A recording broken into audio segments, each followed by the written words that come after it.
Assalamualaikum warahmatullahi wabarakatuh. Ohayou gozaimasu. Perkenalkan, nama saya Rafazil Muhammad dari kelas 8C, nomor absen 24. Assalamualaikum warahmatullahi wabarakatuh. Ohayou gozaimasu.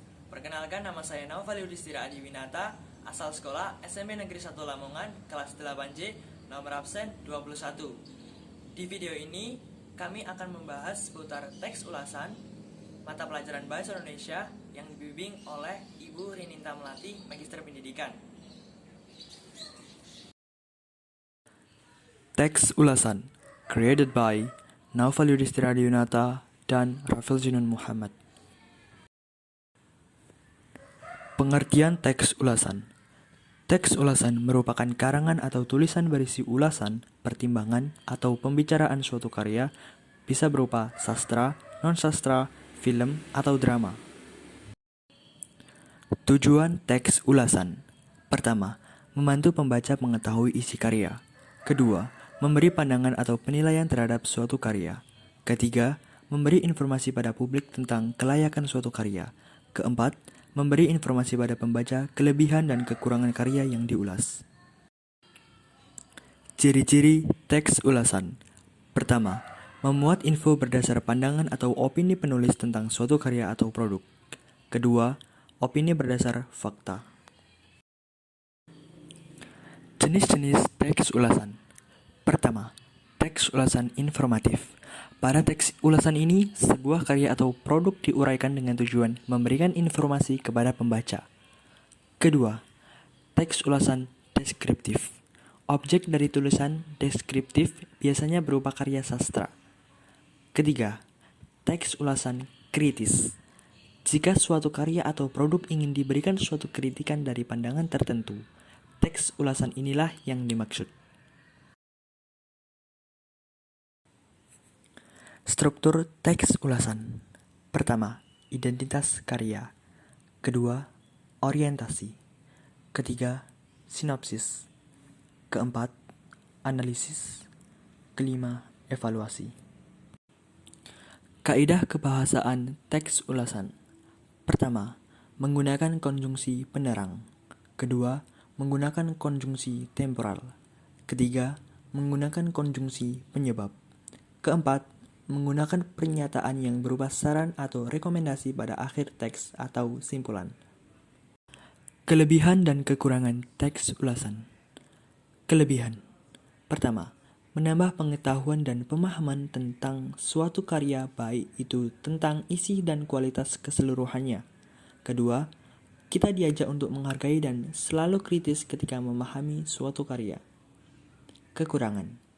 Pertama, pemahaman pengulas sangat kurang mengenai unsur-unsur teks ulasan, sehingga informasi mengenai karya tersebut tidaklah lengkap. Kedua, pilihan kata yang digunakan oleh pengulas tidak sesuai dengan kaidah bahasa Indonesia yang baik dan benar, sehingga menimbulkan pemahaman yang berbeda oleh pembacanya. Menyusun teks ulasan. Identitas karya. Judul: Negeri 5 Menara. Penulis: Ahmad Fuandi. Bahasa Indonesia.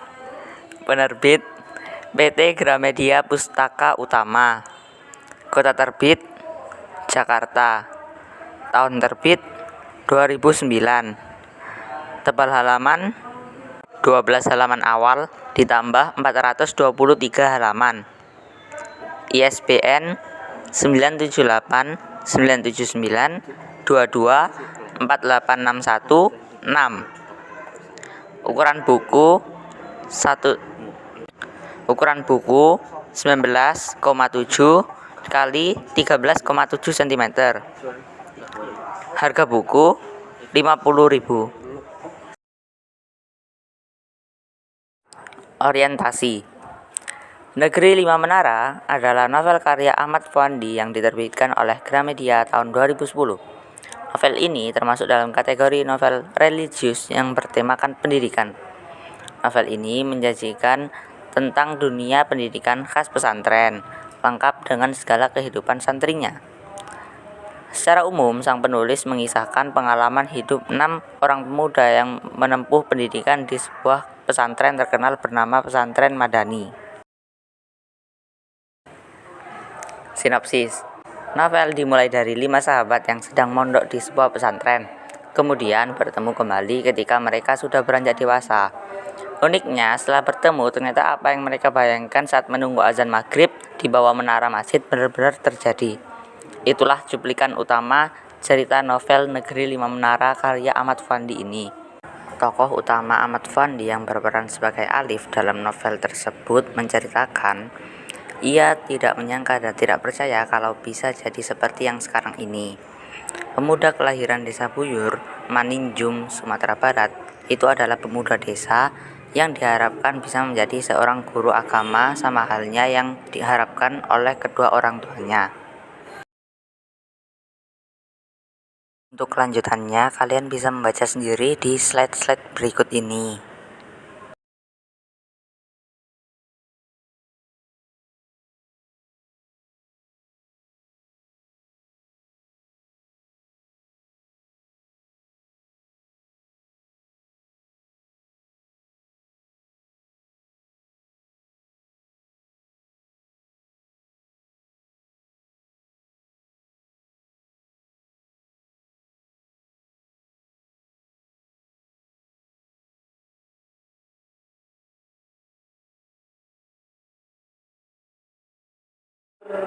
Analisis. Pada bab pertama buku ini menceritakan tentang Ali Fikri sebagai tokoh utama yang telah berhasil menjadi wartawan di Washington DC. Cerita berawal ketika ia mendapatkan pesan dari teman lama yang bernama Atang, yang telah menjadi orang sukses di Kairo. Ketika mendapatkan pesan tersebut, Alif teringat akan masa lalunya di Maninjau dan pesantren Madani bersama teman-temannya. Untuk kelanjutannya, kalian bisa membaca sendiri di slide-slide berikut ini.